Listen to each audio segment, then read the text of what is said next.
আসসালামু আলাইকুম। আজ আরও একটি নতুন রেসিপি নিয়ে চলে আসলাম। আজ তৈরি করব মজাদার একটি ইউনিক ডেজার্ট।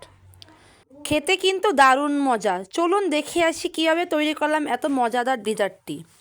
প্রথমে একটি কড়াইতে আমি সামান্য পরিমাণ বাটার দিয়ে দিব। বাটারটা ভালো মতো নেড়ে আমি গলিয়ে নিলাম। এখন তার মধ্যে আমি সামান্য পরিমাণ সেমাই দিয়ে ভালো মতো ভেজে নিব।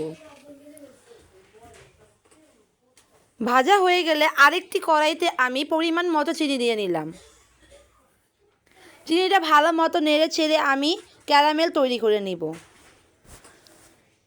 অল্প আঁচে ক্যারামেলটি তৈরি করতে হবে, বেশি আঁচ দিয়ে ক্যারামেল তৈরি করলে ক্যারামেলটা পুড়ে যাবে। এখন আমরা 3টি ছোট ছোট বাটি নিয়ে নিয়েছি। বাটির মধ্যে আমি ক্যারামেলগুলো অল্প অল্প করে দিয়ে বাটিটা সেট করার জন্য রেখে দিব। এখন একটি বাটিতে আমি 1 কাপ গুঁড়া দুধ নিয়ে নিলাম। তারপর তার মধ্যে একটু পানি দিয়ে দিব। এখন ভালো মতো দুধটি মিশিয়ে নিতে হবে। তার মধ্যে 1 কাপ পরিমাণ মতো চিনি দিয়ে দিলাম। তারপর সামান্য পরিমাণ আমি একটু ভ্যানিলা পাউডার দিয়ে ভালো মতো নেড়ে ছেড়ে নিচ্ছি। ভ্যানিলা পাউডারটা দিলে একটা যে ডিমের আষ্টে ঘ্রাণ থাকে, সেই আষ্টে ঘ্রাণটা থাকে না। তারপর আমি 2টা ডিম ভেঙে ভালো মতো মিশিয়ে নিলাম। তার মধ্যে যে আগে ভেজে রাখা সেমাইটা ছিল, সেই সেমাইটা দিয়ে দিলাম। এই ডেজার্টটিতে আরেকটু স্বাদ বাড়ানোর জন্য আমি সাথে দিয়ে দেব গাজর কুচি। এখন ভালো মতো মিশিয়ে আমি যেই বাটিগুলো সেট করে রেখেছিলাম, সেই বাটিগুলোর মধ্যে অল্প অল্প করে ঢেলে নিব।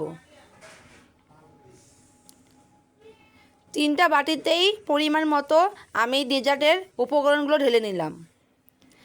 এখন একটি স্টিমে গরম পানি করে নিয়েছি, তার মধ্যে আমি এখন এক এক করে বাটিগুলো বসিয়ে দিব।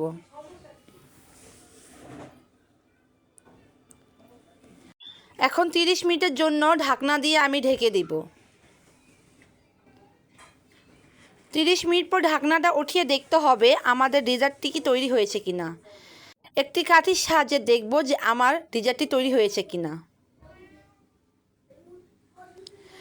তৈরি হয়ে গেল আমাদের মজাদার একটি ইউনিক ডেজার্ট। ভিডিওটি ভালো লাগলে লাইক কমেন্ট শেয়ার করে পেজের পাশে থাকবেন। খেতে কিন্তু অনেক মজা হয়েছে আর অনেকটাই কিন্তু পুডিংয়ের মতো হয়েছে। আর অবশ্যই বাসায় একবার হলেও আমাদের এই রেসিপিটি ট্রাই করবেন। আজকের মতো এই পর্যন্ত। ভালো থাকবেন। ধন্যবাদ। আসসালামু আলাইকুম।